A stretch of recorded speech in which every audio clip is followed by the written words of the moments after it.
Bien, ben, bonsoir à chacun de vous. Merci de nous rejoindre pour ce nouveau webinaire. Et là, aujourd'hui, nous allons mettre l'accent sur un thème assez important dans le contexte actuel. C'est le thème de la citoyenneté numérique. Donc, le titre du webinaire, c'est d'ailleurs l'exercice de la citoyenneté numérique dans un monde multiculturel. Donc, qui sera animé d'abord par une présentation du directeur de l'université Unifocad, M. Virgilien Desméraud. Nous aurons également les interventions successives du professeur Martin Valtet, qui est professeur à l'Université du Québec, à Rimouski, également le directeur du laboratoire et de l'aide de laboratoire, Judy Kael à la data, donc ils vont nous rejoindre dans quelques instants. C'est un événement très important pour nous parce que non seulement ça entre dans le cadre de notre programme de maîtrise, mais c'est un thème, la citoyenneté numérique, c'est un thème extrêmement important dans le contexte actuel, marqué par ce qu'on pourrait appeler une sorte d'explosion des outils et technologies numériques qui font désormais partie de notre vie quotidienne. Et donc, il est très important de réfléchir sur la pratique d'utilisation responsable, éthique et des technologies numériques, hein, et quelque chose qui englobe un éventail de domaines. Hein. Quand nous parlons d'utilisation responsable, éthique et des technologies, ça inclut plusieurs éléments comme le respect de la vie privée, la sécurité, la participation active et tout ça. Donc, qui fait que et nous pouvons mettre les outils technologiques à notre service au lieu d'être des objets des machines. Donc, et comme je l'ai dit, la citoyenneté numérique, ça englobe beaucoup de choses, que ce soit la réputation professionnelle, la protection des données, la collaboration, même le respect de la loi. Donc, c'est ce qui explique justement toute l'importance de cette thématique pour nous. Et je vais l'inviter, Monsieur Desméraud. D'abord, c'est lui qui va commencer la discussion avec nous. Est-ce que Monsieur Desméraud, oui, il est toujours là. Monsieur Desméraud, vous m'entendez? Merci beaucoup. Ah, donc je vous laisse la parole. Vous allez pouvoir partager l'écran rapidement. Ouais, ouais. Merci beaucoup. Euh, merci beaucoup, euh, Pierre Michelot, professeur et coordonnateur du programme de maîtrise en formation à distance et de la pédagogie du numérique. Alors, avant de commencer officiellement, j'aimerais saluer euh, professeur Judy Kael, qui ne pourra pas être avec nous ce soir parce que le Maroc vient d'être frappé par un séisme. Donc, il se porte personnellement bien, mais au niveau de la famille, ça ne va pas trop bien. Donc, il se pourrait que le professeur Judy Kael ne soit pas avec nous ce soir. Euh, Merci encore, Pierre Michelot, pour ce webinaire. Et je salue tous les professeurs qui ont branché, qui nous ont branchés, et ensuite les doctorants qui sont là, les étudiants et tous les collègues, etc. Donc, je salue l'Agence universitaire de la francophonie. Je salue le soutien de l'AUF dans le cadre de ce programme. Donc, comme vient de le dire professeur Michelot, ce webinaire entre dans le cadre du lancement de ce nouveau programme de maîtrise euh, conçu, développé et diffusé avec le soutien de l'Agence universitaire de la francophonie. Donc, nous allons parler de citoyenneté numérique. C'est un concept relativement nouveau, mais vous avez l'habitude d'entendre parler de citoyenneté et vous avez sans nul doute l'habitude d'entendre parler de numérique. Maintenant, le sujet de ce webinaire est formulé ainsi, l'exercice de la citoyenneté numérique. Donc, si vous êtes en théologie, vous avez sans doute l'habitude d'entendre parler de citoyenneté de la croyance. Si vous êtes en gestion, en sciences de l'administration, vous avez l'habitude d'entendre parler de la citoyenneté de l'entreprise. Si vous êtes en éducation, vous avez l'habitude d'entendre parler d'éducation à la citoyenneté. Et il y a la citoyenneté juridique. Maintenant, en droit international, on parle de cyber-citoyenneté. Ouais. Donc, c'est un terme qu'on utilise dans beaucoup d'autres domaines. Donc, mais ici, nous allons utiliser le terme citoyenneté dans le contexte des nouvelles technologies de l'information et de la communication, NTIC. Et en anglais, on parle de monde digital, la révolution digitale. Et ça s'appelle Digital Evolution. Maintenant, en français, nous préférons dire révolution numérique. Mais il faut comprendre que la révolution numérique fait partie de trois facteurs qui influencent le monde de l'éducation. Donc, le premier facteur qui influence le monde de l'éducation, c'est la globalisation. Donc, quand nous disons en anglais globalization, ou du moins mondialisation en français. Donc, la mondialisation, c'est le premier facteur qui affecte positivement ou négativement le monde de l'éducation. Je reviens pour dire qu'il y a trois facteurs qui influencent le monde de l'éducation ou bien l'enseignement supérieur. Il y a la globalisation, la mondialisation, il y a la révolution numérique ou bien la révolution digitale, et ensuite il y a les sciences cognitives qui exercent une très grande influence. On parle de l'intelligence artificielle, les questions qui ont rapport à la neuroscience ou bien aux neurosciences. Donc, tout ça entre dans le cadre des sciences cognitives et principalement la psychologie cognitive, des recherches qui ont été menées sur la cognition, sur le cerveau, la tête, etc., etc.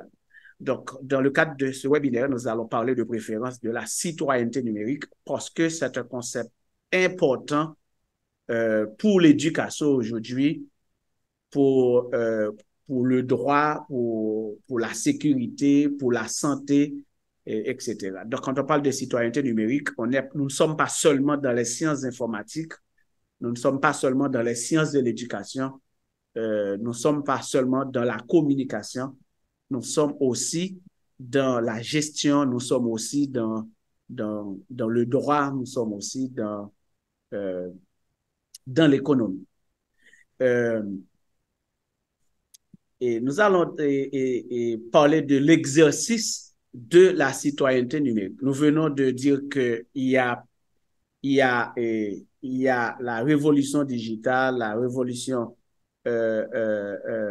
qui a rapport aux sciences cognitives. Il y a la mondialisation qui ont influencé le monde de l'éducation.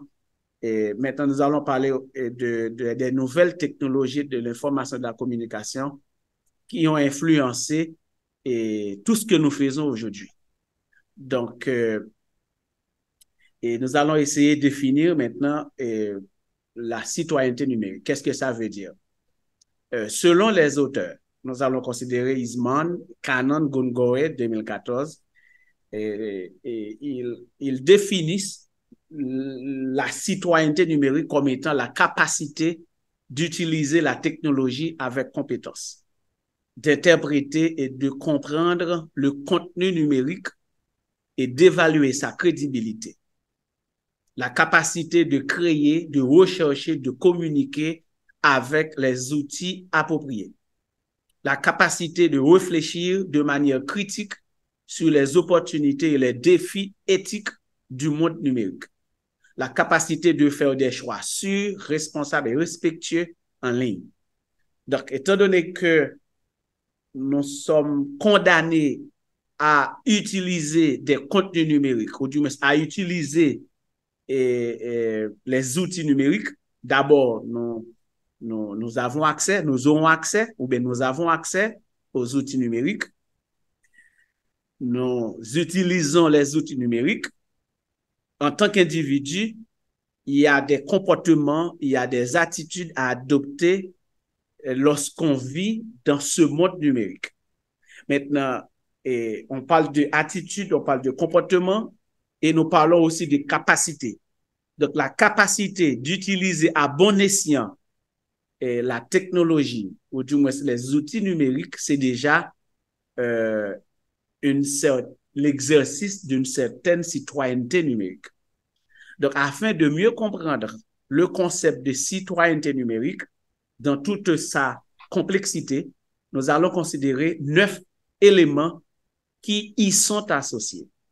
Et ces 9 éléments ont été proposés par Ribol 2015 et ses associés. D'abord, nous avons l'accès numérique. Ensuite, nous avons le commerce numérique, la communication et la collaboration numérique, l'étiquette numérique, l'aisance avec le numérique, la santé et le bien-être numérique, loi numérique, droit et responsabilité numérique, sécurité numérique et protection de la vie privée. Donc, ces 9 éléments-là, nous allons les voir plus loin lorsque nous allons parler de compétences. Parce que capacité d'utiliser des outils numériques, c'est déjà une forme de compétence et nous allons voir les différentes formes de compétences quand on parle de citoyenneté numérique. Donc, une autre définition, c'est-à-dire une tentative de définition plus claire, plus simple, eh bien, c'est que la citoyenneté numérique, c'est la condition permettant à chaque personne dans l'espace numérique d'exercer son rôle plein et entier, de faire valoir ses droits et d'assumer ses responsabilités. Donc, il y a 2 éléments fondamentaux dans cet élément de définition. Il y a le droit du citoyen numérique et il y a les responsabilités, ou du moins les devoirs du citoyen numérique. Donc, le citoyen a des droits, le citoyen a aussi des responsabilités relatives à ses droits. Rebels propose 3 principes directeurs pour encadrer le développement de la citoyenneté numérique. Le premier principe, c'est la sécurité. La sécurité signifie la protection de soi et des autres. C'est-à-dire, le citoyen numérique est responsable de sa sécurité. C'est-à-dire, il est responsable de la protection de soi-même et il est responsable de la protection des autres. Donc, quand le citoyen numérique ne s'intéresse pas ou bien ignore la sécurité ou bien ignore l'élément sécurité dans l'environnement numérique, mais c'est dire que cet utilisateur n'exerce pas de manière compétente sa citoyenneté numérique. Donc, l'utilisateur est responsable de sa sécurité et la sécurité des autres. En d'autres termes, il est responsable de protéger soi-même, il est responsable de protéger aussi les autres utilisateurs. Le deuxième principe, c'est le sens commun. Le sens commun qui signifie la compréhension du monde numérique dans le but de faire des choix responsables. Et le troisième principe, c'est l'aspect social, c'est-à-dire le respect de soi et des autres. Il y a la protection de soi, le respect de soi, il y a la protection des autres, il y a le respect des autres. Maintenant, nous pouvons utiliser un diagramme pour illustrer ces trois principes directeurs de la citoyenneté numérique. Donc, il y a la sécurité, il y a le sens commun, il y a aussi l'aspect social. Maintenant, le concept de citoyenneté numérique a subi a connu une certaine évolution dans sa définition.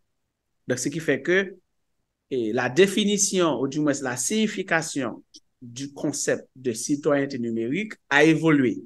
Donc, dans le temps, parlant de citoyenneté numérique, eh bien, la citoyenneté numérique faisait référence à l'accès, c'est-à-dire accès à la technologie, accès à l'Internet.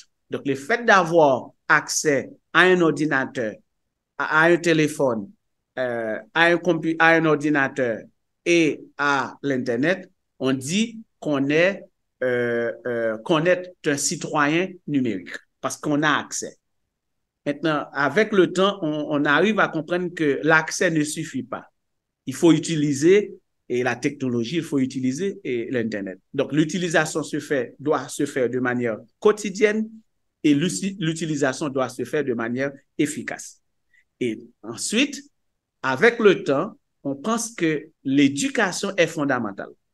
L'éducation est fondamentale. Il ne suffit pas de dire qu'on a accès au numérique, qu'on utilise le numérique, mais il faut une éducation pour être compétent dans l'utilisation du numérique. Donc, quand on parle de littératie numérique, on fait référence aux compétences que le citoyen numérique doit exhiber, doit faire preuve, doit démontrer pour être effectivement, pour jouir de manière efficace ses droits en tant que citoyen numérique. Donc, d'abord, il y a deux types de compétences. Il y a les compétences techniques, il y a les compétences non techniques. Donc, plus tard, vous allez voir qu'est-ce que cela veut dire et les éléments qui caractérisent les compétences techniques et les compétences non techniques. Et puis, quatrième élément de définition, c'est la citoyenneté globale. La citoyenneté globale. Donc, il y a le concept de soi et de l'autre, c'est-à-dire le citoyen numérique a une conception de soi, a une conception des autres et la résolution de problèmes et ensuite la collaboration dans le monde numérique. Nous allons voir maintenant les compétences nécessaires pour exercer la citoyenneté numérique dans le contexte de la mondialisation. Donc, d'abord, il y a la communication, participation, il y a l'engagement, résistance, critique, commerce. Il y a les compétences personnelles, c'est-à-dire choix sécuritaire, les compétences juridiques et sécurité, c'est-à-dire droit, loi. Il y a les compétences techniques, l'utilisation compétente des technologies. Il y a les compétences non techniques, c'est-à-dire l'interprétation et la compréhension de l'information, l'évaluation de la crédibilité des informations, créativité, recherche, pensée critique et ensuite littératie numérique.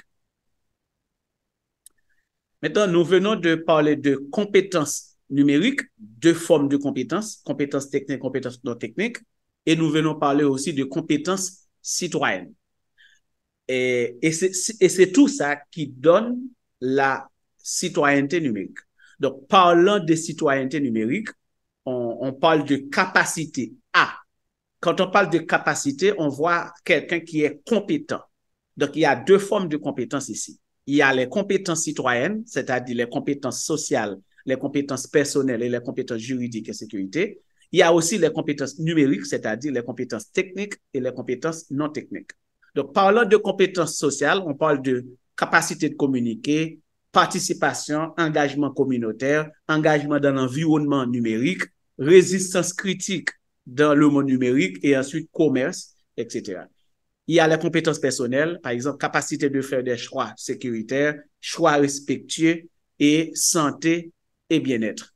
Et ensuite, il y a les compétences juridiques et sécurité en termes de droit, en termes de loi qui régissent la vie numérique et aussi il y a les choix responsables.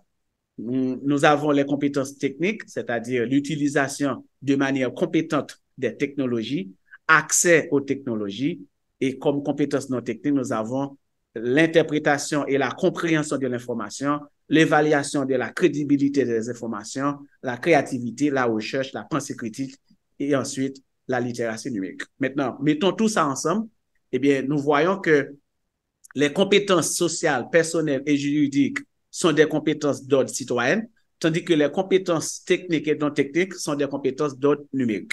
Donc, les compétences citoyennes, bien qu'existant sans la présence du numérique, sont amplifiées dans le contexte numérique et prennent une nouvelle importance lorsqu'elles interagissent avec les compétences numériques.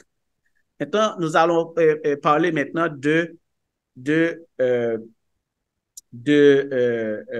citoyenneté numérique dans le sens de compétences pour la littératie numérique. Donc, ici à l'UNIFOCAD, quand nous invitons les étudiants à suivre un séminaire qui porte sur la citoyenneté numérique, eh bien, le facilitateur de ce séminaire, ou bien le professeur chargé de la formation des étudiants, ou du moins chargé de la littératie, ou du moins de l'alphabétisation numérique des étudiants, eh bien, il adopte une démarche basée sur l'approche par compétence. Donc, c'est-à-dire, après avoir complété le séminaire de formation en littératie numérique, les participants doivent être capables, en d'autres termes, les étudiants doivent être capables, ou bien seront capables d'agir avec respect et civisme. Bien entendu, ce n'est pas civisme dans le sens politique du terme, mais c'est civisme dans le sens numérique du terme. Puisque la technologie, le numérique, c'est comme une vie, il y a un environnement, il y a des interactions, eh bien, il y a des interventions, il y a des choix à faire. L'utilisateur doit faire preuve de citoyenneté dans le monde numérique et c'est ça qu'on parle de citoyenneté numérique. Donc, il agit avec respect et civisme, il utilise aisément les technologies d'information et communication, il agit de manière éthique et responsable, il met à l'épreuve sa pensée critique, il saisit les grands enjeux liés à la technologie, il comprend ses droits et ses responsabilités, il peut assurer sa sécurité et gérer les risques, il utilise les technologies de manière positive et significative, il utilise les technologies pour communiquer avec le monde à l'extérieur de l'école et de la collectivité, et en fin de compte, il utilise les technologies pour s'adonner à des activités. Maintenant, Michelot, parlant de littératie numérique, qu'est-ce qu'il y a d'autre à ajouter? Et toi qui es responsable de cette partie-là, est-ce qu'il y a des choses qu'on devrait ajouter parlant de compétences attendues chez les étudiants qui veulent devenir un citoyen numérique? Est-ce que tu veux ajouter quelque chose? Oui, merci beaucoup, monsieur Léo, pour cette importante présentation. Quelques éléments que je voudrais surtout souligner, c'est cette nécessité de se former. Ouais. Donc, c'est pas parce qu'on a un téléphone portable ou un ordinateur quotidiennement à sa disposition qu'on est forcément en mesure de faire une utilisation optimale des outils du numérique. Donc, le citoyen numérique se forme. C'est quelqu'un qui se forme constamment, qui a créé de nouvelles compétences afin de faire une utilisation optimale de l'outil à sa disposition. Et là, dans cette question de formation, par exemple, il y a plusieurs aspects qu'on pourrait voir. Si on veut rester dans l'éducation, si on veut se concentrer sur l'éducation, puisque là, nous sommes dans un cadre, nos discours sont adressés principalement à des éducateurs, des étudiants, etc. Donc, actuellement, il est important pour les enseignants, les étudiants de se former dans l'utilisation des outils euh, nécessaires dans le cadre de leurs activités académiques. Il y a de nouveaux outils, de nouvelles compétences qui sont très importants, surtout dans le contexte actuel avec l'émergence de l'intelligence artificielle. Hein. On dirait que actuellement, les machines deviennent de nouveaux acteurs, de nouvelles entités avec lesquelles nous sommes obligés de collaborer. Et sinon, on risque d'avoir deux extrêmes. D'un côté, des gens qui ignorent totalement, qui n'ont aucune capacité d'utiliser ces outils. À ce moment-là, le monde, ils seront pas à jour, hein. Il y a des outils qu'on ne peut pas exploiter. Mais l'autre extrême aussi, ce sont des personnes qui utilisent ces outils, ou du moins qui laissent ces outils travailler à leur place, réfléchir à leur place. Or, les outils, que ce soit les logiciels qu'on connaissait ou les nouveaux outils d'intelligence artificielle, ça reste des outils qui doivent être mis au service de nos objectifs, de nos activités. Donc, il faut apprendre à les manipuler, il faut apprendre à savoir en quoi ils peuvent être utilisés. Actuellement, nous sommes l'un des outils numériques et d'intelligence artificielle très en vogue actuellement, c'est par exemple ChatGPT. Mais j'ai déjà rencontré beaucoup d'étudiants, beaucoup de professionnels aussi, qui pensent que cette application-là peut rédiger un texte à leur place. Donc, c'est pour dire qu'il y a cette illusion de croire qu'attention, on n'a plus besoin de compétences humaines, on n'a plus besoin d'exercer son esprit critique. Les machines peuvent faire les choses à notre place, mais c'est tout le contraire. C'est de préférence développer la capacité à utiliser ces machines, ces outils-là, au service de nos objectifs, de nos activités, que ce soit l'étudiant qui fait un travail de recherche, identifier et savoir les outils qu'il peut utiliser, que ce soit un enseignant. C'est ça. Donc, c'est très important de noter cette nécessité pour les éducateurs actuellement, les étudiants, bon, les professionnels en général, de développer ces nouvelles compétences. Le contexte actuel, le contexte numérique fait appel à de nouvelles compétences. Il faut se former. Donc, je pense que par rapport à tout ça, c'est l'un des éléments qui traverse la présentation là, que vous venez de faire. Et puis, vous avez mentionné aussi l'aspect sécurité. Et, et l'aspect sécurité, je ne peux pas énumérer le nombre de personnes que j'ai déjà rencontrées qui ont eu des problèmes de sécurité, qui ont perdu des données, par exemple, et des données confidentielles surtout si vous êtes quelqu'un qui travaillait ou dans qui dans votre travail manipule des documents, des informations, qui utilise des informations confidentielles, par exemple. Une fois que vous vous connectez à Internet, il faut savoir qu'il y a des personnes qui, leur travail, leur principal travail, c'est d'essayer de pirater nos dispositifs, hein. Donc, la sécurité commence par des choses banales que nous utilisons, par exemple, comment créer un mot de passe sécuritaire. Et, vous voyez, donc c'est tout ça. La nécessité de protéger son ordinateur par des antivirus, des pare-feux, des mots de passe forts. Et il y a des gens il suffit de connaître leur nom ou un peu de leur vie, on peut deviner leur mot de passe, par exemple. Donc ça, c'est créer un mot de passe actuellement sécurisé. Quand on parle de citoyenneté numérique, ça, c'est un élément important. Donc l'aspect sécurité. C'est lié aussi à la formation, puisqu'il y a beaucoup d'éléments liés à la sécurité, à la cybersécurité qui demandent un peu de formation. Mais c'est pas, quand je dis formation, c'est pas parce que vous allez suivre un programme de formation de plusieurs années. Non, il y a des tutoriels, des vidéos, des webinaires en ligne sur YouTube. Il y a des MOOC offerts par plusieurs universités à travers le monde sur ces aspects-là. Donc, le citoyen numérique, c'est quelqu'un qui est curieux, qui pense à de nouveaux éléments comme ça.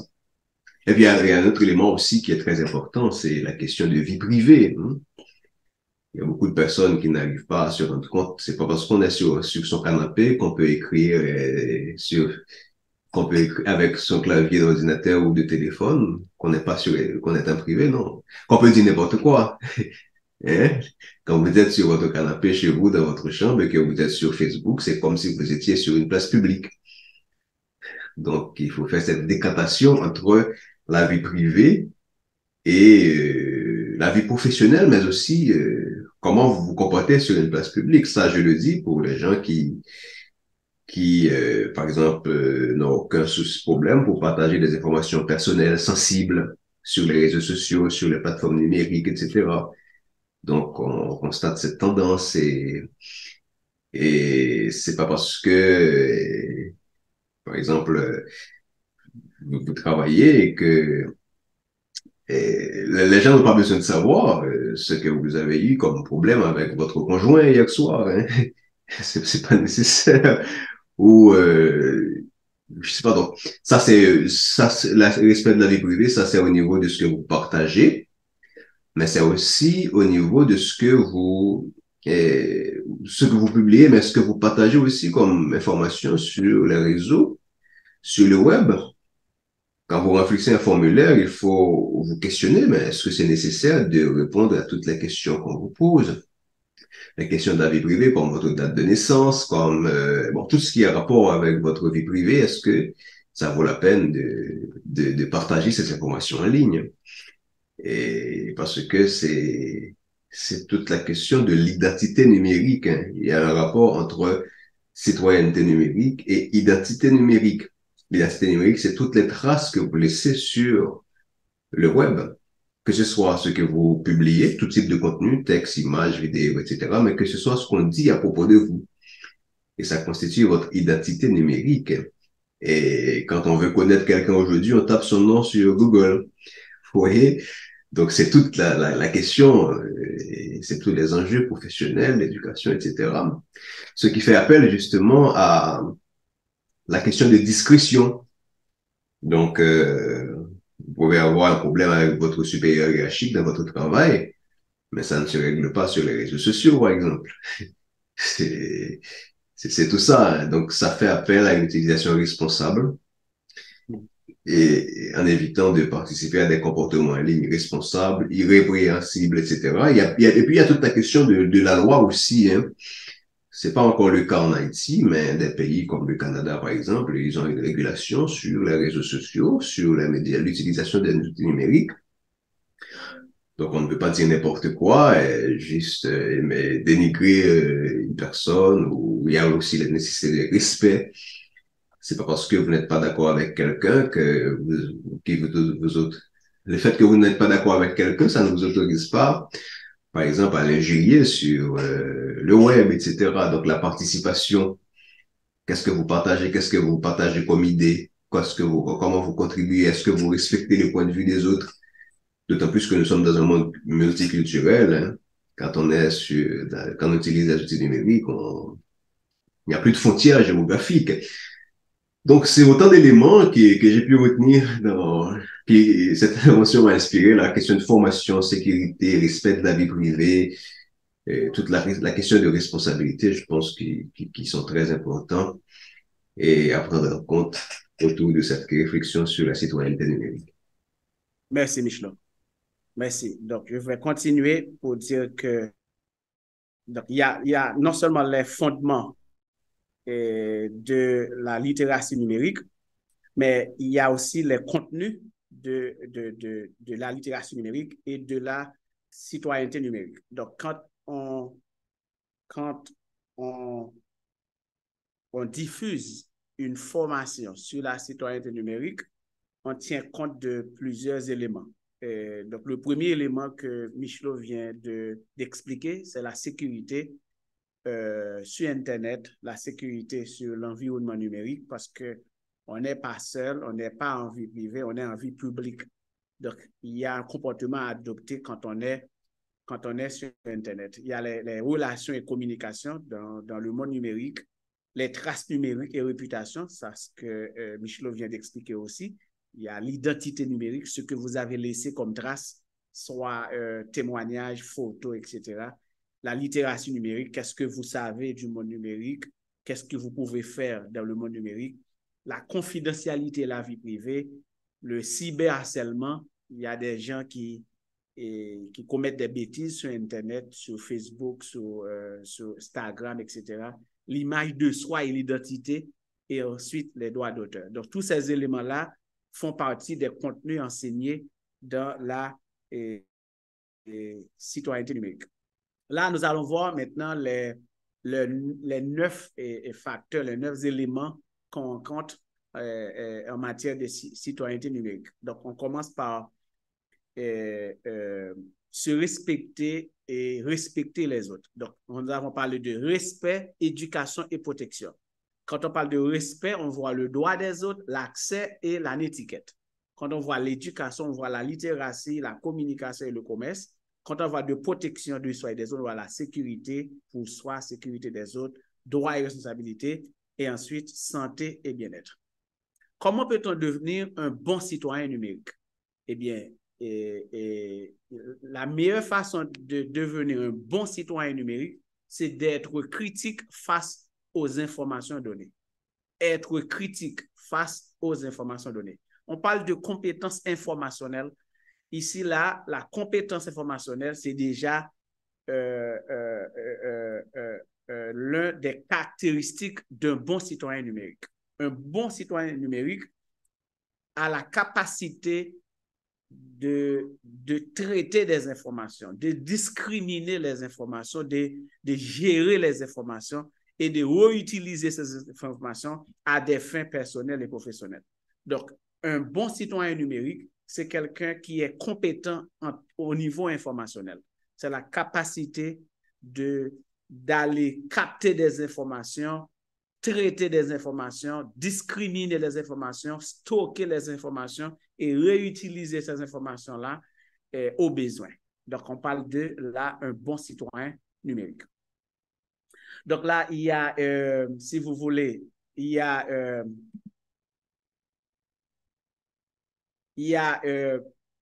plusieurs éléments qui entrent dans l'exercice de la citoyenneté numérique.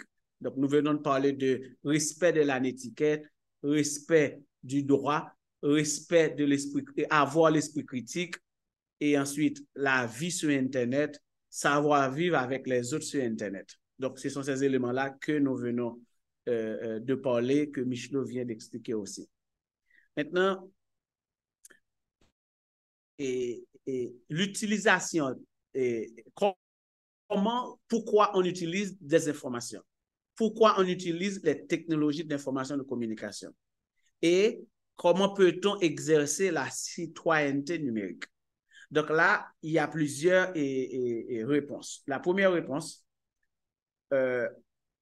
quelqu'un qui est compétent au niveau numérique ou bien quelqu'un qui exerce sa citoyenneté numérique, il utilise les technologies d'information et de la communication avec aisance.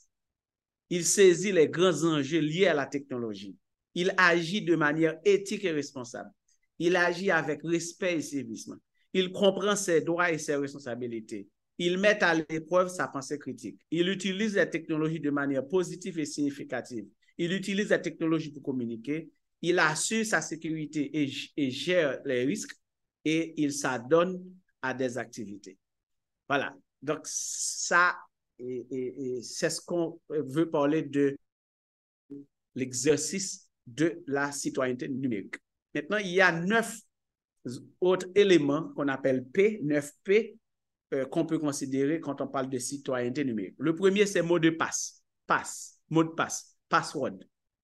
Et le premier élément pour identifier, alors pour savoir si vous êtes un bon citoyen numérique, c'est que votre password n'est jamais le même password.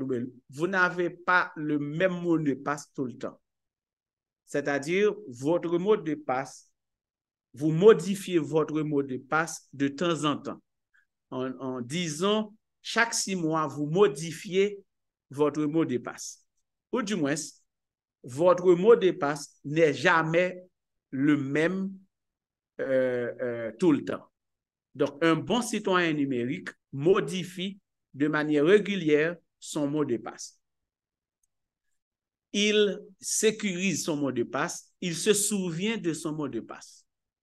Donc, lorsque vous avez un mot de passe, vous devez souvenir, vous devez vous rappeler de votre mot de passe, vous devez sécuriser votre mot de passe et vous devez modifier ou bien changer de manière régulière votre mot de passe. Le deuxième, c'est la vie privée. Vous devez protéger votre vie privée, par exemple votre adresse physique, votre courriel, votre numéro de téléphone et la vie privée des autres. Vous devez protéger votre vie privée et celle des autres. Troisième, information personnelle et information sur votre famille. Évitez de poster sur un environnement numérique des informations qui vous concernent ou bien des informations qui concernent votre famille. Le nombre d'enfants que vous avez, le niveau d'études de vos enfants, l'école qu'ils fréquentent, l'église qu'ils fréquentent. Ça, c'est la vie privée. Ce sont des informations personnelles. Vous n'avez pas besoin de poster ces informations-là sur Internet. OK? Et vous devez choisir avec qui vous allez partager ces informations personnelles qui doivent rester personnelles. 4. Photos. Photos. Reconnaissance faciale. Les photos permettent aux autres de reconnaître votre visage. Donc, il faut éviter de poster vos photos sur Internet. Donc, et là, il y a la géolocalisation, et il y a la reconnaissance faciale, etc. 4. La propriété. La propriété. Il y a le plagiat, il faut éviter le plagiat. Il y a ce qu'on appelle copyright. Il y a ce qu'on appelle des virus. Et il faut éviter ces choses-là. Il y a 5, la propriété que nous venons de parler.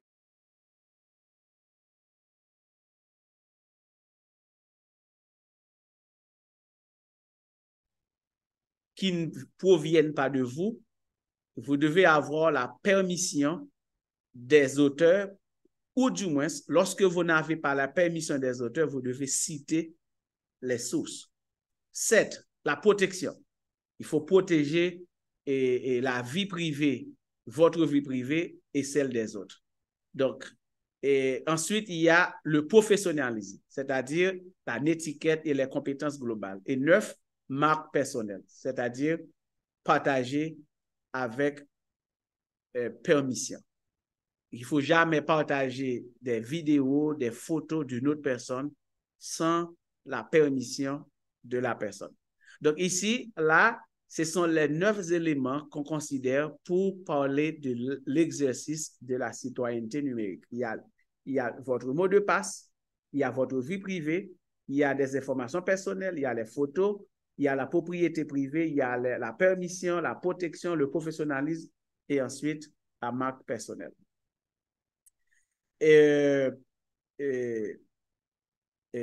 Pour retourner avec cette question de sécurité qui est très importante pour nous, eh bien, j'utilise en toute sécurité d'abord pour utiliser l'Internet en toute sécurité, je n'écris rien sur ma vie privée sur Internet.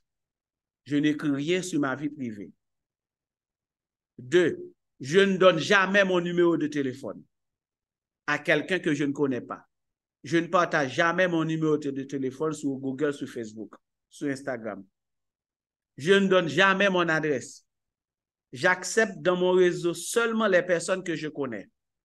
Je ne mets jamais de photos provocantes sur Internet. Je refuse toujours les rencontres. Si j'ai un doute, j'en parle à mes parents.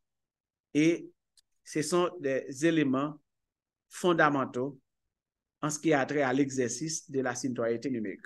Merci beaucoup. Donc, Michelot, et si j'ai oublié quelque chose, tu vas ajouter et ensuite tu permets à l'assistance de poser des questions. Oui, merci beaucoup. Je crois qu'on a eu une intervention assez riche autour de la notion des citoyennetés numériques. Il y a beaucoup d'autres éléments qu'on pourrait souligner aussi, mais je crois que ce sera mieux pour l'instant de permettre à nos chers participants de placer leurs mots aussi. Et nous devrions avoir l'intervention du professeur Martin Maltais, qui a eu une difficulté à se connecter. Et là, en attendant de recevoir les premières interventions, j'allais justement revenir sur une notion qu'on a évoquée tout à l'heure. Bon, plusieurs d'entre eux, mais L'un de ces éléments-là, c'est l'identité numérique. Je crois qu'il est très important parce que on ne pense pas toujours à cet élément-là, alors que chacune de nos connexions sur Internet ajoute un élément qui peut être positif ou négatif à ce que nous appelons la citoyenneté numérique. Bon, généralement, M. Numéro l'a dit, hein, c'est l'identité numérique, c'est l'ensemble des traces que nous laissons sur Internet, commentaires, informations personnelles, articles que nous lisons ou que nous partageons, la participation à des forums, les contenus que nous partageons, les profils et toute autre trace visible. Donc, ce sont des choses qui disent beaucoup sur nous, qui modèlent la perception que les autres peuvent avoir et à travers notre existence sur le web, d'autant plus qu'il y a ce qu'on appelle les témoins. Hein, donc, il y a les petits robots là que généralement nous acceptons quand on va sur un site web et on vous demande d'accepter les cookies, donc qui permettent de suivre nos activités sur le web. Généralement, les grandes compagnies, les GAFAM, hein, surtout qui sont dominées par l'intelligence artificielle. Quand je dis GAFAM, là, je vois, c'est le sigle qui regroupe les grands géants du web, hein, GAFAM, Google, et Amazon, Facebook, Apple, et puis Microsoft, je crois. Donc, c'est les groupes GAFAM. Donc, avec la multiplication de ces données-là, ça nous met qui permettent de construire notre profil, voilà, de définir notre profil. Bon, généralement, ces données-là sont vendues à la compagnie marketing, mais on ne sait jamais, ils peuvent être utilisés aussi à d'autres fins. Et d'ailleurs, l'un des éléments, c'est que nous, sans le savoir, nous participons actuellement à développer le monde numérique, nous sommes les personnes ce sont nous les utilisateurs qui créent, qui donnent les outils pour le développement de l'intelligence artificielle et autres. Et je me souviens, par exemple, de ce texte du professeur, comment il s'appelle déjà? C'est un névrologue, hein, Laurent Alexandre, dans son livre et La guerre des intelligences, hein, où il explique que nous sommes les idiots utiles de l'IA. Bon, je ne le dirai pas comme ça, mais c'est très fort de le dire. Quand je dis IA, je parle de l'intelligence artificielle, où il explique que nous sommes les idiots utiles de l'intelligence artificielle. C'est l'un des sous-titres de son ouvrage, où il explique que les consommateurs, c'est-à-dire nous-mêmes, hein, nous les consommateurs, nous sommes les idiots utiles de l'intelligence artificielle. Nous alimentons la machine numérique de demain sans en avoir conscience. Ouais, nous pensons que le smartphone est le degré ultime de la supériorité technique de l'homme, sans comprendre qu'il est en réalité l'outil de sa transformation radicale, voire de sa vassalisation. Et, et pour expliquer ce point de vue, Alexandre va plus loin en disant que la matière première de l'intelligence artificielle, du web, des grands géants du web, c'est l'information. Mais d'où viennent ces informations? Ces informations viennent de nous. Ouais. De nous qui faisons des milliards de recherches sur Google. Nous déposons près de 10 milliards d'images sur Facebook. C'est ce qui donne l'information aux géants du web. Il y a ce qu'on appelle le deep learning, c'est-à-dire ce qui permet aux machines d'apprendre de développer leur intelligence, mais c'est l'avalanche des images, des données qui déferlent sur le web, hein, qui constituent une matière première quasi infinie et qui se renouvelle chaque jour. Chaque jour, nous partageons un nombre important de vidéos, de photos, des contenus. Et ce sont leurs milliards de clients que nous sommes, les milliards de visiteurs qui donnent aux géants du numérique leur supériorité écrasante. Et la plupart des grandes applications informatiques sont désormais issues de la recherche en IA. Donc, c'est pour dire que, sans le savoir, le téléphone, pardon, la photo de votre enfant qui vient de naître que vous partagez sur les réseaux, et la vidéo que vous avez partagée, etc., tout ça participe à l'alimentation du web et justement, ça participe aussi à la création de votre identité numérique.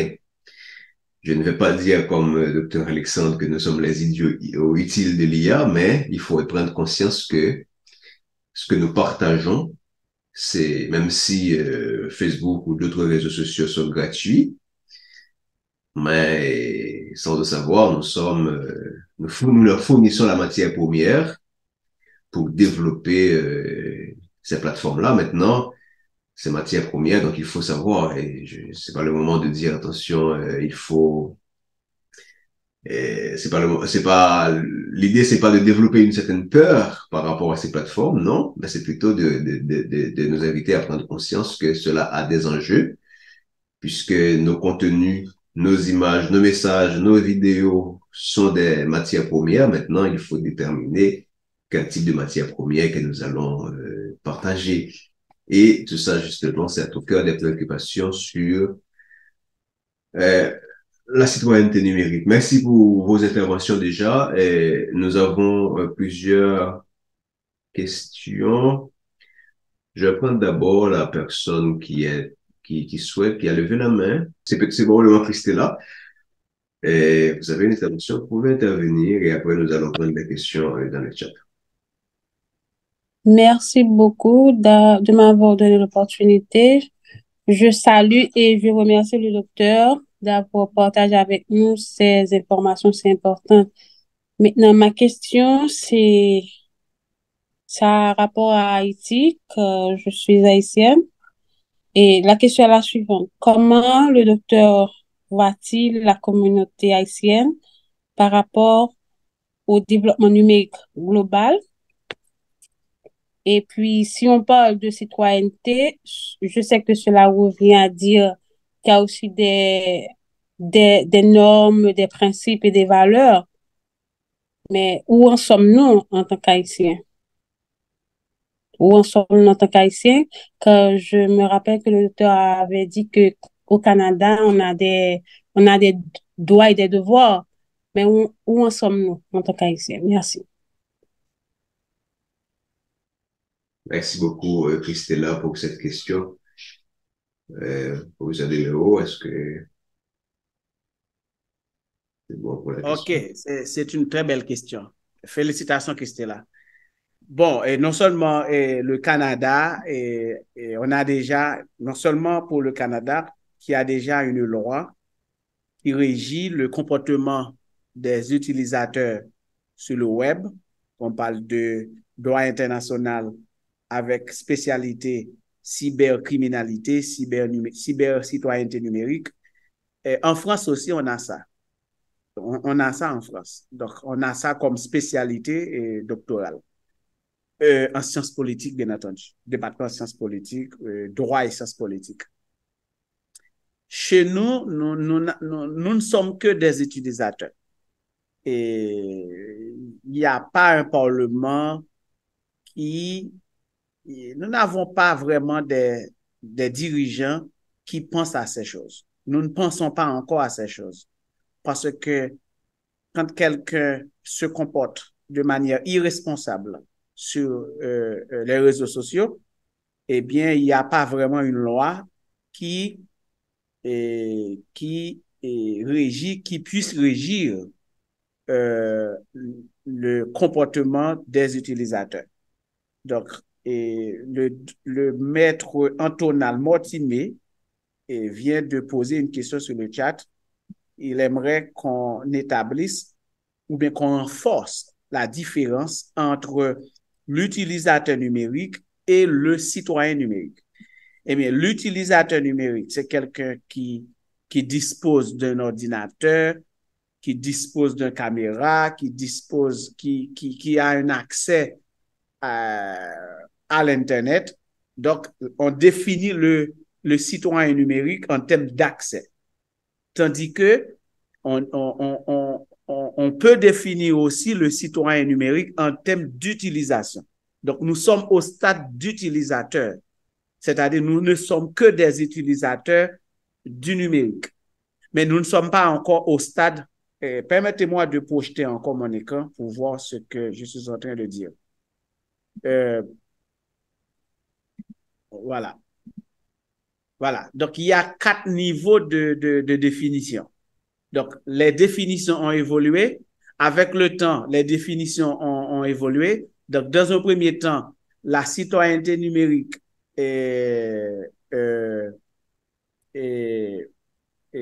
concernait tout simplement l'accès à la technologie et à l'Internet. Et dans un deuxième temps, on définissait le citoyen numérique en termes d'utilisation et plus tard en termes de connaissance numérique, en termes d'alphabétisation, en termes de littératie numérique, en termes d'éducation numérique. Et aujourd'hui, on définit un citoyen numérique en termes en termes d'exercice du droit et de responsabilité numérique dans un monde global. On parle de citoyenneté globale, c'est-à-dire la conception de soi, la conception de l'autre, la capacité de résoudre des problèmes et la capacité de collaborer dans le monde numérique. Donc, où est-ce que nous sommes en Haïti? Nous sommes toujours au stade d'accès, au stade d'utilisation. Mais nous ne sommes pas, jusqu'à présent, au stade de responsabilité, assumer nos responsabilités numériques, parce que même le droit haïtien ne reconnaît pas encore cette question de monde numérique, de monde digital. Merci pour la question. Next. Oui, justement, donc là on a déjà évoqué la question de Maître Motivé, qui autour du rapport entre l'utilisateur et le citoyen.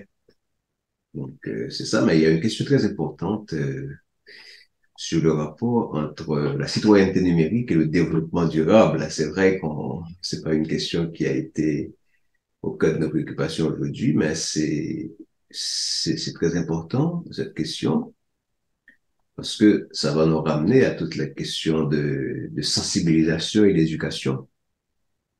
Ouais, parce que la citoyenneté numérique, ça implique une compréhension et une maîtrise des technologies de l'information et de la communication. C'est de ça qu'il s'agit.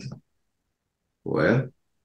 C'est comme c'est comme si on parlait d'un citoyen dans le sens de la citoyenneté dans le sens ordinaire du terme. Un citoyen, c'est quelqu'un qui connaît ses droits, qui connaît ses devoirs, ouais, qui justement donc c'est de dire que l'idée de technologie de numérique, ça marche avec des droits et des devoirs. Donc le rapport avec le développement durable, ça nous ramène justement à la question de l'éducation au numérique appropriée. Ça peut sensibiliser les citoyens. On peut utiliser les outils numériques pour sensibiliser les citoyens aux enjeux du développement durable. Par exemple, notamment ce qui concerne l'impact environnemental de la technologie, par exemple. Et, vous voyez, donc, un citoyen, quelqu'un, nous disons citoyen, c'est dans le sens générique du terme, on ne met pas de côté la femme, mais on pourrait dire les citoyens et les citoyennes. C'est, donc, ce sont des personnes qui sont informées et qui sont susceptibles de prendre des décisions conscientes et responsables en matière d'utilisation des TIC. Et puis, justement, je vais te parler d'utilisation responsable. Parce qu'il ne faut pas ignorer que les TIC, là, les technologies d'information et de communication, je pense qu'ils ont un impact significatif sur l'environnement, sur la fabrication des appareils électroniques, par exemple, à la consommation d'énergie lors de leur utilisation. Quand on a, par exemple, un ordinateur usagé qui ne sert plus à grand-chose, qu'est-ce qu'on fait avec ça? Donc, nous savons que ce sont des déchets qui vont causer beaucoup de problèmes et environnementaux. Ouais. Donc, le fait qu'on pense au développement durable, ça invite à adopter des pratiques responsables telles que, par exemple, la réduction de la consommation d'énergie, le recyclage des appareils électroniques. Avec tout, nous savons, par exemple, en Haïti, c'est très important pour Haïti parce que nous avons cette tendance à acheter de l'extérieur des appareils usés, des appareils électroniques usagés, donc qui, une fois hors service, qu'est-ce qu'on fait avec ça? Est-ce qu'il y a des espaces de recyclage, par exemple, pour ces appareils électroniques qui, lorsqu'ils sont jetés dans la nature, vont constituer des déchets toxiques et qui vont rester dans l'environnement. Donc, citoyen numérique, donc c'est quelqu'un qui justement pense à ces enjeux-là. Par exemple, justement, la question du recyclage de ces appareils électroniques lorsqu'ils ne servent plus, sont usagés. Et puis, la réduction de la production de déchets électroniques. On n'aura pas le temps de parler de déchets électroniques ici, mais c'est un enjeu fondamental actuellement dans le monde, mais aussi, surtout pour des pays du Sud comme Haïti. Développement durable, c'est aussi l'accès à l'information. Donc, la TIC, là, c'est l'accès à une multitude d'informations sur les questions liées à la santé, à l'environnement, à l'économie, etc., sans oublier les questions de participation citoyenne. Donc, c'est un ensemble de questions qu'on pourrait soulever dès qu'il s'agit d'établir le lien entre citoyenneté numérique et développement durable. Bon, on n'aura pas le temps de statuer là-dessus, mais je remercie beaucoup Ricarson Daniel pour cette question sur le lien qu'on peut établir entre citoyenneté numérique et développement durable. On a une autre question aussi, recteur de numéro, c'est la question de Renalda Flora Kenya. Alors, Michelo, Mhm, j'aimerais dire à Christella, pas vrai? mhm. Le nom, c'est Christella, pas vrai? OK. Oui, le Alors, nom n'est pas bien je écrit préfère dire, dans la liste, oui, je pense que c'est Christella, oui. oui, c'est Christella. Ouais, je préfère dire lien relationnel au lieu de dire lien corrélationnel. Corrélation. Donc, je ne peux pas dire qu'il y a une corrélation entre la citoyenneté numérique et le développement durable. Je préfère dire un lien relationnel entre la citoyenneté numérique et le développement durable. Vas-y, vous pouvez continuer. Oui, oui. Donc, mais c'est ça, ben, nous avons, laisse-moi voir, la question de O'Donnell Vertilien, je vais revenir avec Ronalda tout à l'heure, mais O'Donnell, avant, a posé sa question. Deux questions. Que devons-nous faire pour améliorer les erreurs déjà commises sur les réseaux, c'est-à-dire les différentes informations déjà publiées? C'est très intéressant comme question. Ensuite, est-ce qu'il y a une instance vers laquelle se référer au cas où on a violé son droit au niveau du numérique? Ça, c'est la question de Pierre Michelot, Jean-Claude. Non, c'est la question de O'Donnell Vertilien. Ouais, pour Michelot, Jean-Claude. Bon, mais cette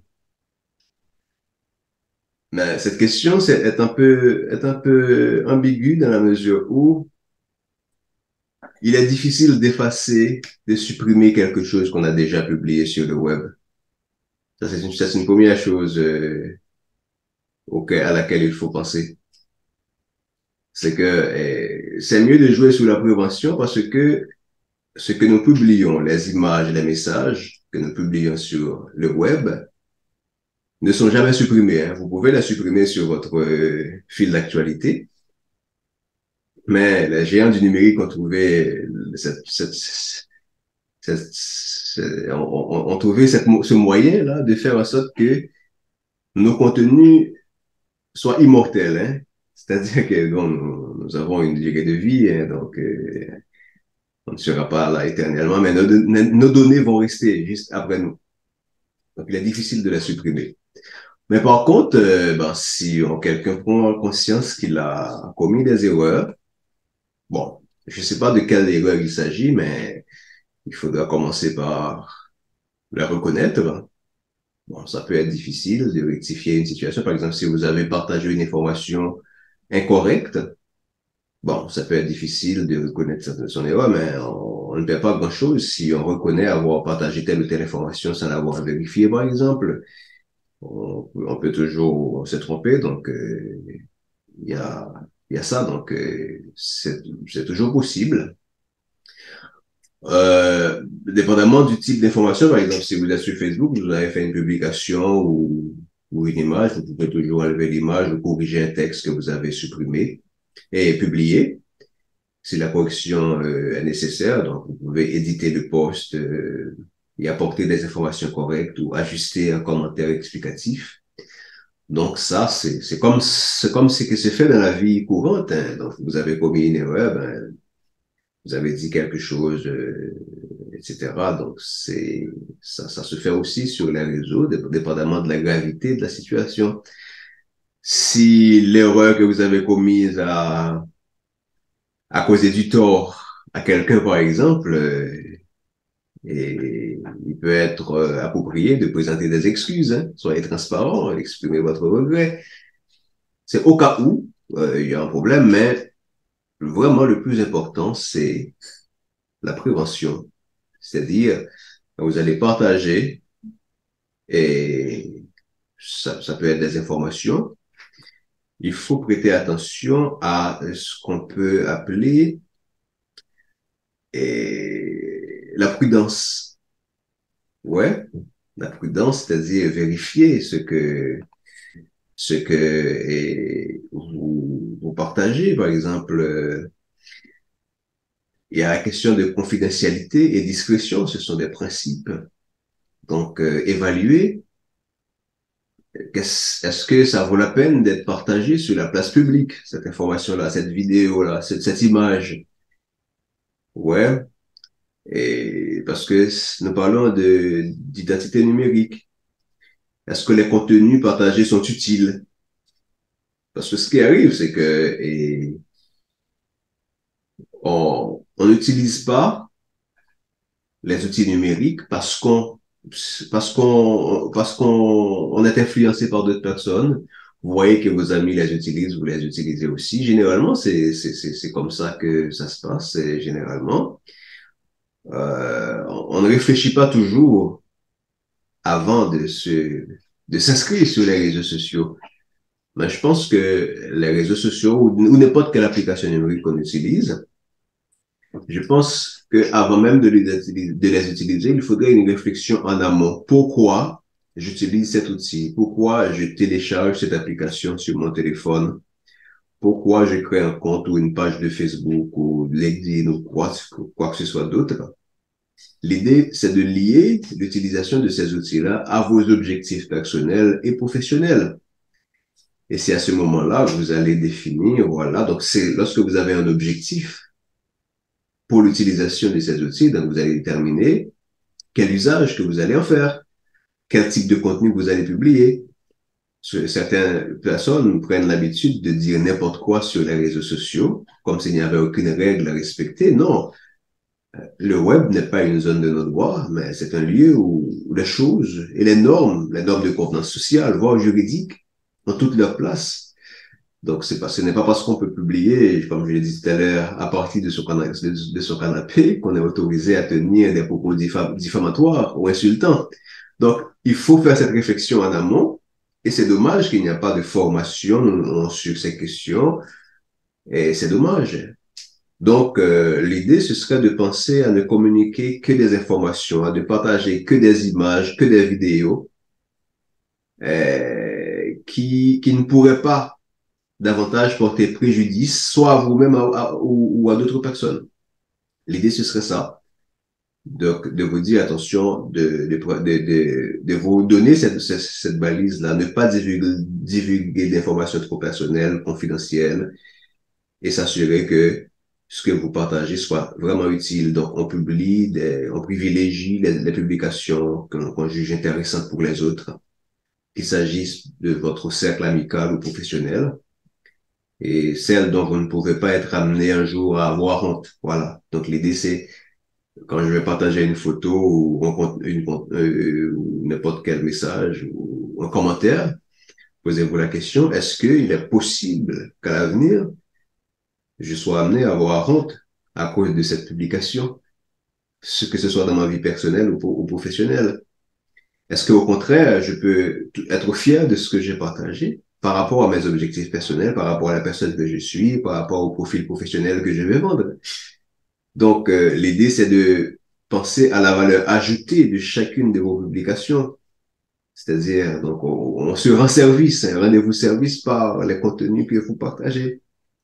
Comme ça, il n'y aura pas de remords ni de regrets.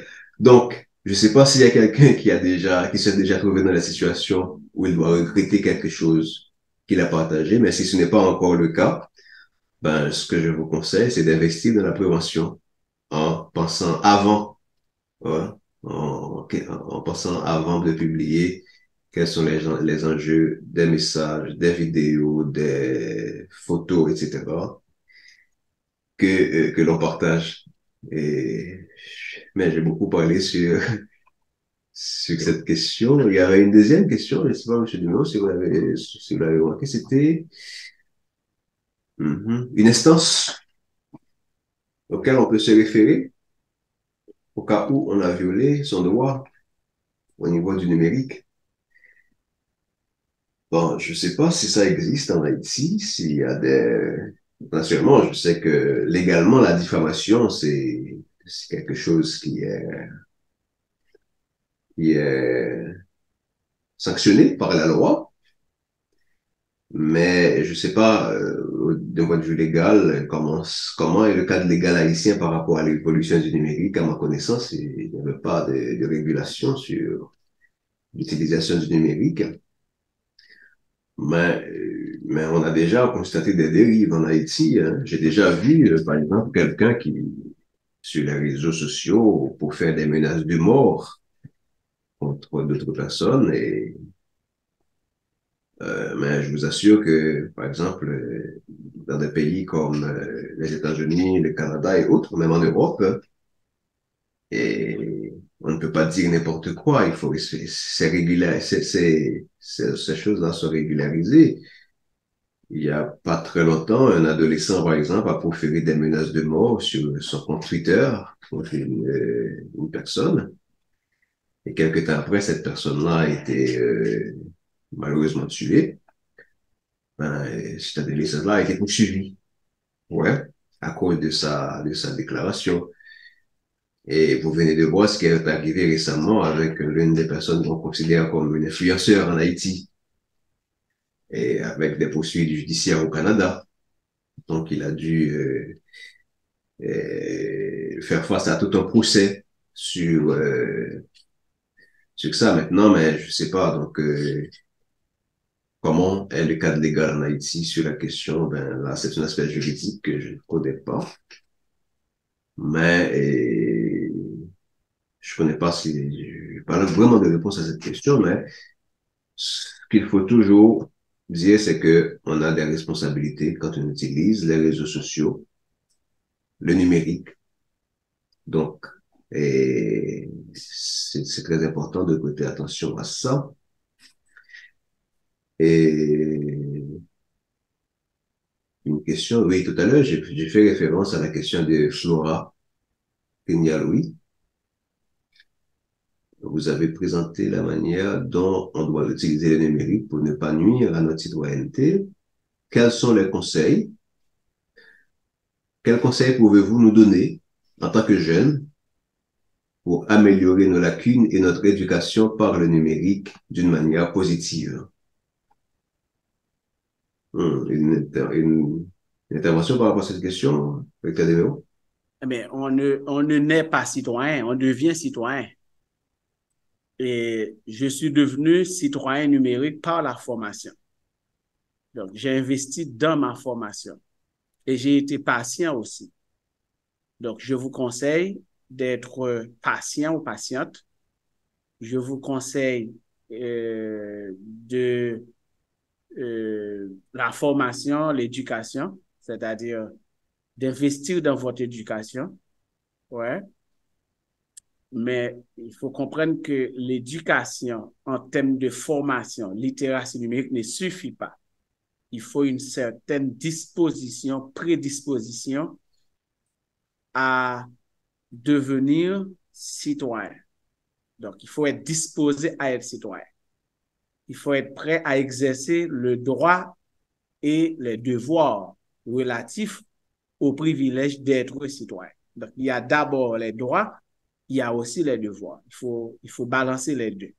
Donc, c'est ce que je propose. Donc, et les formations sont là. Et nous avons un programme de maîtrise en formation à distance et pédagogie du numérique. Vous pouvez vous former dans le domaine. Il y a des séminaires qui sont disponibles partout. Donc, vous pouvez devenir un bon citoyen numérique si vous le souhaitez et si vous mettez du temps et de l'énergie et des ressources disponibles à vous pour devenir un bon citoyen numérique. Est-ce qu'on peut passer à une autre question, Michel? Bien sûr, et c'est la question de Mésidor. Vu la non-législation du numérique en Haïti, ouais, les lacunes en matière de législation en Haïti, comment une personne qui utilise les réseaux sociaux ou le numérique au sens large peut se protéger? Je vais parler pour les producteurs et les consommateurs. Bon, et là, on parle de consommateurs des médias. Par exemple, nous sommes des consommateurs. On nous dit, on nous dit beaucoup de choses à la radio, sur les réseaux sociaux. Eh bien, nous devons développer et démontrer un certain sens de responsabilité en tant que consommateur des nouvelles à propos de ce qu'on nous présente. Nous devons être prudents, nous devons discriminer les informations, nous devons traiter les informations avant de les consommer, avant de les diffuser, avant de les partager à d'autres personnes. Donc, si mettre coq veille corps, donc il n'y a pas une législation pour vous protéger. Même quand il y aurait une législation pour vous protéger, vous auriez toujours la responsabilité de vous protéger. Donc, votre protection dépend de vous et votre protection dépend de votre éducation et de votre formation. Il y a une autre question? Ouais, d'autres questions,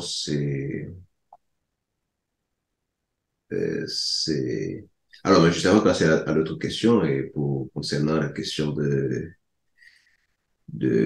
Mésidor, donc là, il a parlé de producteurs. Bon, je sais pas de quel producteur on parle. Est-ce que c'est... Producteurs de nouvelles et, Ouais, et nous sommes des consommateurs. Les justement. producteurs, ce sont ceux qui diffusent des informations sur les médias, sur les réseaux sociaux, sur Internet. Ça peut être aussi le cas des créateurs, des artistes, etc., qui se font voler Oui, créateurs de blogs, l'identité oui, n'importe quoi. et tout ça. Yeah. Donc, c'est important d'investir vraiment dans la prévention, la question de gestion de mots de passe et sauvegarder vos données. Soyez conscient que le vol d'identité, c'est réel. Donc, c'est ça. Et l'autre intervention, là, voilà, rapidement, votre question. Hmm. Ce webinaire. Et Woodno Jean-Baptiste nous a écrit pour dire que je suis particulièrement émerveillé par la dimension de vos exposés.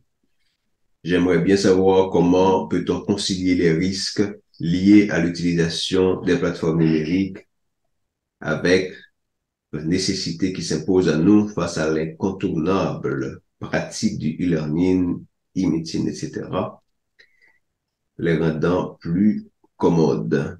Donc, l'idée, ce serait comment éviter les risques liés à l'utilisation des plateformes numériques, je pense, et puisque la question est un peu à plusieurs éléments.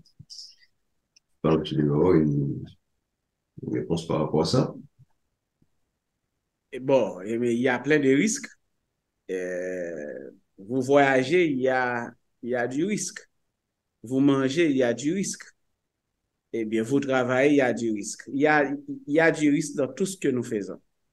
Maintenant, vous êtes utilisateur numérique, il y a des risques à éviter. Et la meilleure façon d'éviter les risques, c'est de vous protéger et protéger les autres. C'est de vous respecter et respecter les autres. C'est d'être prudent et c'est d'exercer la prudence à partir de la gestion de votre mot de passe, à partir de la gestion des informations que vous partagez et à partir aussi des informations que vous allez consommer sur les plateformes numériques. Donc, vous devez faire le tri des informations. Vous devez faire le tri. Lors de ma dernière conférence, j'ai parlé de algorithme. Lorsque vous ouvrez une fenêtre sur Facebook, par exemple, eh bien, on vous dit si vous souhaitez recevoir des vidéos ou des informations pareilles. Même quand vous dites oui ou non, le nombre de temps que vous passez sur Facebook à regarder une information, à consommer des informations, eh bien, déjà, explique déjà que vous êtes intéressé par ce type d'information. On va continuer à vous envoyer ces informations.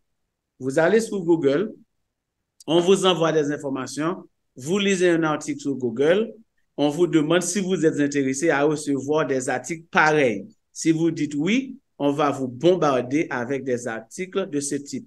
Si vous dites non, même quand vous dites non, le nombre de temps que vous avez passé à lire l'article sur Google détermine votre intérêt dans l'article. On va continuer à vous envoyer davantage. Si vous regardez des films pornographiques, on va vous envoyer tout le temps des messages, des vidéos pornographiques. C'est ça le principe algorithmique en sciences de l'information, ou du moins en sciences informatiques, ou du moins en ce qui a trait à la technologie de l'information et de la communication. Ouais, donc c'est très important de penser à ça parce que très souvent, nous ne choisissons pas les contenus que nous consultons. Ce sont les algorithmes qui choisissent pour nous, en fonction de nos centres d'intérêt. Et puis, ben, par rapport à tout ça, il faut pas, puisqu'on parle de risque, et c'est, un instant, puisqu'on parle de risque, donc, il y a plusieurs niveaux de risque dans l'utilisation, dans notre vie numérique, hein. Il y a des gens qui actuellement n'arrivent pas encore à faire l'équilibre entre vie en ligne et vie hors ligne. Or, pour notre bien-être physique et mental, c'est très important parce que le fait d'être accroché à l'écran, ça diminue notre vie sociale, hein. Ça a un impact, je dirais, négatif sur notre vie sociale, le type de relation qu'on développe avec les gens de notre entourage. Quelqu'un qui participe à une rencontre, mais qui est toujours sur l'écran de son téléphone, quelqu'un qui, en famille, etc., et n'arrive pas à se dépasser de son écran, ça pose un problème. Donc, l'équilibre entre vie en ligne et hors ligne, c'est très important.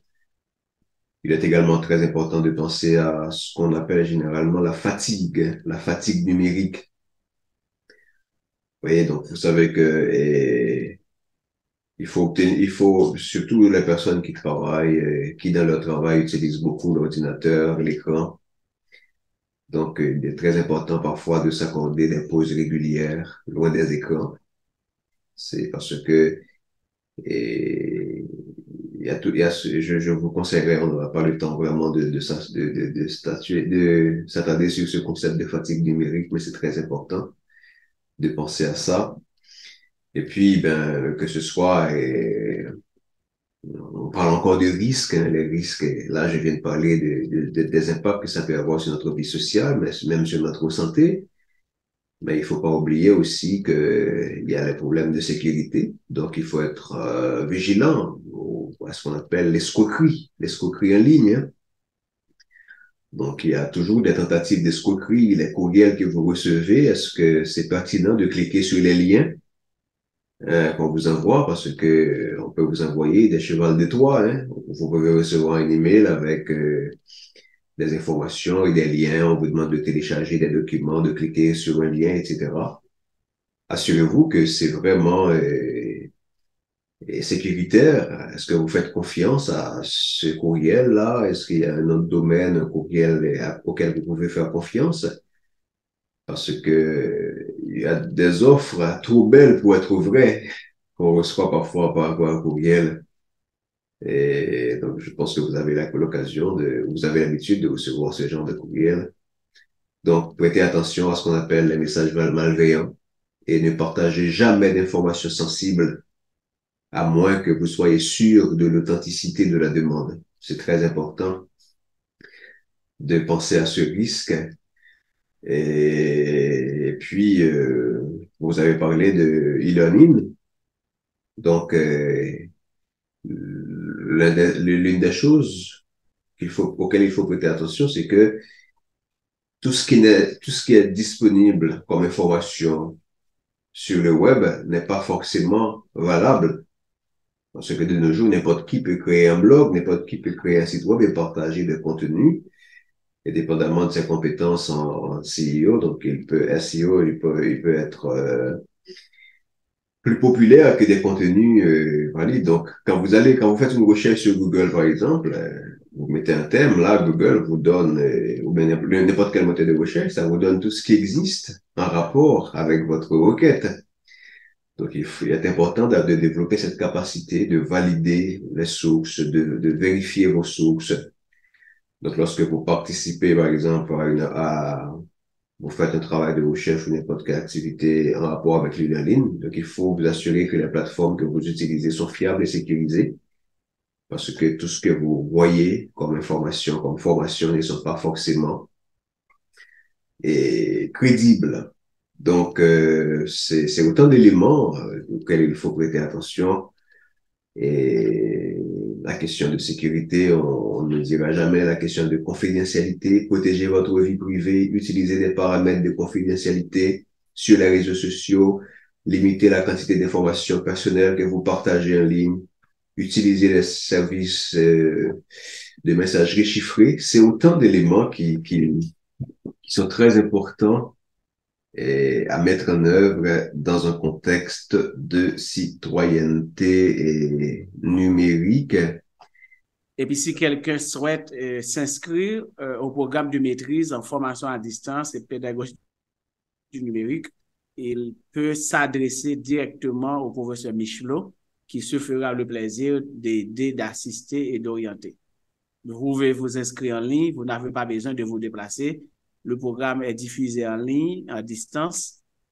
Le programme est diffusé en ligne à distance. Vous pouvez étudier quel que soit votre lieu de résidence, vous travaillez au pas, vous pouvez étudier avec nous. Et si vous avez besoin du support, du soutien de l'Agence universitaire de la francophonie pour intégrer ce programme de maîtrise, vous pouvez formuler votre demande à M. Michelot, qui se fera le plaisir de vous assister, de vous aider. Donc, pour vous inscrire à ce programme de maîtrise, il vous faut une licence universitaire en sciences de l'informatique, en sciences de l'éducation, communication, n'importe quel domaine qui relève des sciences humaines et sociales. Vous devez avoir la licence, le diplôme de licence et un CV et puis les relevés de notes. Donc, pour plus d'infos, vous pouvez vous connecter, vous pouvez vous informer auprès de M. Michelot Jean-Claude, le coordonnateur du programme de maîtrise en formation à distance et de la pédagogie du numérique. Donc, vous pouvez prendre la parole maintenant ou du moins vous pouvez écrire votre question sur le chat. Il est un peu... L'heure nous fait la guerre, il nous reste quasiment 2 minutes pour une minute pour ce webinaire. Encore une fois, merci à chacun de vous d'avoir participé à ce second webinaire et restez en contact avec nous. Nous aurons d'autres occasions similaires et il nous fera toujours plaisir de partager des réflexions avec vous et aussi vous donner l'occasion d'intégrer les différents projets auxquels, disons, que nous avons mis en place en partenariat avec le soutien de nos partenaires, y compris l'AUF. Monsieur Demero, quelques mots de la fin pour Eh bien, conclure. il me reste qu'à vous féliciter, qu'à vous remercier pour cette conférence euh, portant sur le numérique.